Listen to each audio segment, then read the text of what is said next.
Well, that was the WWE in Saudi Arabia. And I guess one other question I'll ask you about this before we get to anything else you saw. How do you think Cody Rhodes fits into this world? Oh, boy. I bet we talked at length about this the other day, but just with a little bit more reflection and time to think about this, I have heard supposedly somebody said that they have an idea for Cody. And if it's an idea like that, it's probably coming from Vince. And if that's the case, then he's going to try whatever this is to get it over to the best of his ability, because Vince does not like to give up on his own ideas. He's almost got to be a heel, does he not? Almost has to. He should be, and maybe now that he's not doing the community outreach stuff for AEW, he'll be a little more interested in doing it. I mean, anti-community? He'll be a little more anti-community now. What a great gimmick that would be. And now, ladies and gentlemen, the anti-community outreach leader. That's right. We want you to stay the fuck away from us. He's going to almost have to be a heel. But at the same time, I really still think they are purchasing what Cody is rather than who he is. They're purchasing the knowledge that he has about the inner workings of the company. And somebody said, when we said this the other day, somebody on Twitter said, well, Cody, a lot of those guys don't like Cody, so they're not going to do what he asks them to. I didn't say that.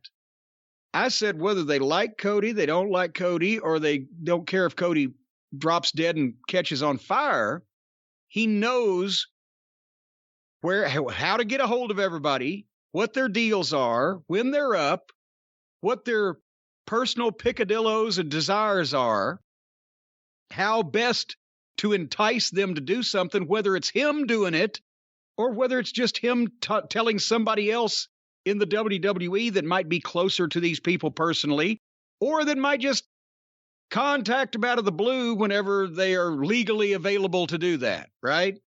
It's knowledge. Also, he's an EVP of this company. He knows a lot of the things that happened. He's obviously either not happy with the way that he was being utilized in terms of his potential booking genius or whatever, or the thing he was hung up on was, I want as much money as CM Punk because I set myself on fire for you. No one asked him to. By the way, he set himself on fire after having a match where he had that flame retardant stuff on his back the whole match to end a blood feud that never was with Andrade. There was no reason for it, and Brandy started the fire. She didn't start the fire, but it's still burning because he wasn't earning as much as Punk was earning. Very good. Okay, good. All right. Hey, wait a minute. Hold on here. Let's get some applause. Wow. What a happy audience. Because he still was burning because he wasn't earning. What I'm trying to say is they've got knowledge. They've also got a high-profile main event guy from the other side. They're not going to bring him in and job him to the moon. Well, let me stop you there. When was the last time Cody had a main event? He wasn't in the main event mix with any of those guys there for a lot. Since before the pandemic, you could argue. But also, he came in and did his little high-profile stuff. He was the one with Shaq. He was the one with the fucking big cage. He was the one with the fucking flaming blah, blah, blah. You can't deny that Cody has been inextricably linked with AEW since the start. He's a high-profile guy, even if he isn't a main event star right now. He's a high-profile guy from the other side. They got that. They've got a guy that can wrestle and can do their style. So, and they've got a little snickering right. So, yeah, I'm sure they spent some money on it. But again, Tony Khan had to decide whether he was going to, cave into the demands and pay Cody that much money, because then what's going to happen when old Twinkle Toes' deal is up next year? Well, he certainly, because he's the world's greatest wrestling artist, he would think he was worth as much as Cody. And then it would start with the Hardley Boys and on down the line. So now Tony has shown that if you just ask for more than your worth and that I can possibly give you and justify it, you're going to go no matter who you are. So actually, maybe Tony came out the better on this. I think Tony did the only thing he could do here, but the other thing to look at, whether we like him or not, the Bucks, Tony seems to be okay with allowing them. You know, Tony's thing for them was basically, look, I'm going to have this promotion. You guys can have a few segments. Do your thing. And everyone talks about the Codyverse, the Bucks universe. I mean, those segments exist in their own universe. He's okay with that. Omega, whether it's working with the women's division or the video game, we haven't heard any complaints from Tony. Seems to be okay with that. This wasn't just money. This was also, listen, you are horrible at booking. I'm Tony Khan, and I'm telling you, you don't know what you're doing right now, and I'm not going to give you free reign anymore. And Cody couldn't take it. I can't argue with you. But we will see what the unveiling in the WWE brings us. And I don't see any reason, with the built-in animosity he has from any crossover AEW fans who watch the WWE program, the fact that when he was last in the WWE, Cody, he was a heel to begin with, the fact that he seems to have a talent for making the fans dislike him, even if he's trying not to utilize it at the time, I think he can be a top-level heel, or will be a top-level heel in the WWE. I'm not talking about he's not going to go out and beat Roman Reigns. We've mentioned there's going to be a level somewhere where Vince is not going to be able to say, this guy that was just on this outlaw opposition TV just a few months ago is not going to come in and beat Bobby Lashley or whatever the fuck. But he can probably beat somebody the level of Owens, who just got a couple $1 million, right? So he'll be, I would think, a heel, and probably an upper level heel, and we'll see what happens. But the thing is, you have a great opportunity when he first gets there, if they don't blow it, because they do need more guys at the top of the card. Whether you think Cody is that or not, I know what you think, but I'm talking about to the general audience. Yeah. Whether you think Cody is that or not, him coming in right now is the opportunity to push him like that and try to make it work. We've seen Roman Reigns face-to-face with every single guy on that roster. Could say the same thing about Brock Lesnar, same thing about Bobby Lashley, various guys, same thing about Randy Orton. Throwing Cody into that mix does give you guys, if you don't fuck it up, it gives you the chance to do something different for once. Yes. And sometimes different alone is better, because it's different. It's not the same. It's different than the same, which is why it's different. I wish they would give him free reign on promos. I want more of that ladder match promo. That ladder match promo is such a piece of art. When you're watching something, and you can go back and watch that promo now, and watch it knowing that as soon as he started talking, every single person in the back that was watching it started cringing, and some got really mad. It's one of the most amazing and funny promos in the history of wrestling. And it's the last promo Cody ever did in AEW. And I hope they give him free reign, because I don't think you could script, honestly, whether you like him or not, scripting Cody right now kind of defeats the purpose. Yeah, it's just like, what is going to come out of his mind?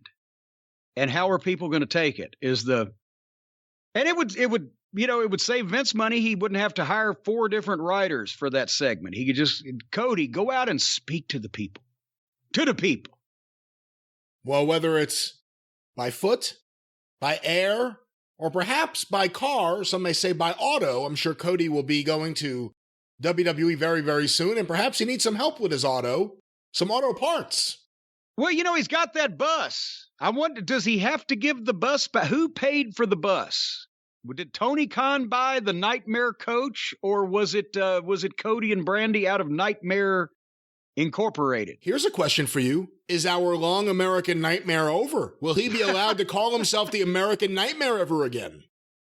Well, I think even if he doesn't call himself that, I think he'll be giving Americans nightmares for many years to come. And on that bus, if he's going to be taking Brandy and the baby that brought an end to racism and the whole Nightmare Clan, Arn with the Waffle House menu and QT and all of the students and everybody, he's going to need to keep that bus in tip-top condition. And folks, if you've ever been coast to coast and continent to continent in a traveling nightmare family tour bus, you'll know there's so many things that can go wrong.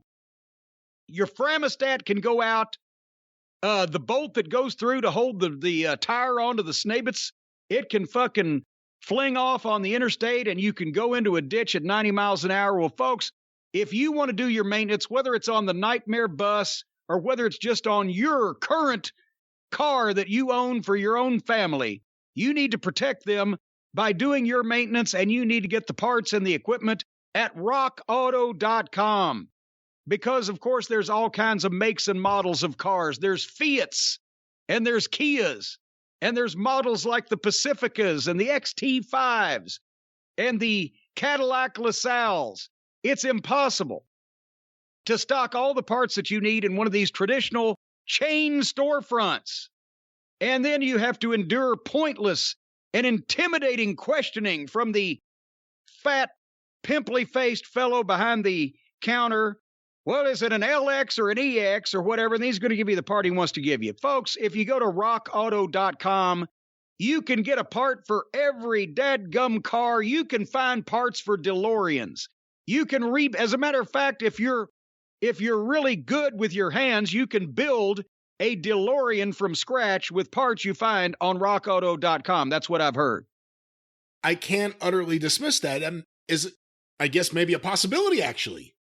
You could get close. You could have something that'll ride you down to the store at least. Anyway, at rockauto.com, you're going to save money to use for frivolous things like mortgage or food. You can save 30, 50% on the same auto parts that you would get at a chain store at rockauto.com. You could even save 100%. Actually, you could save 100% at the chain store over rockauto.com, because if you go to the chain store and you shoplift, you could steal it. It would cost you no money. And rockauto.com is going to charge you some money. But rockauto.com is the cheapest place that you can go to actually buy something rather than steal it. It's a family business. They've been serving auto parts customers online for 20 years. So all you got to do is go to rockauto.com. And if you write in there, "How did you hear about us?" box, JCE, then they'll know that we sent you. They won't give you a discount, not because they're cheap bastards, but because they can't cut these prices any lower. They'd be paying you to take this shit. And then what are you going to do with 3 manifolds? Folks, amazing selection, reliably low prices, all the parts your car will ever need. rockauto.com.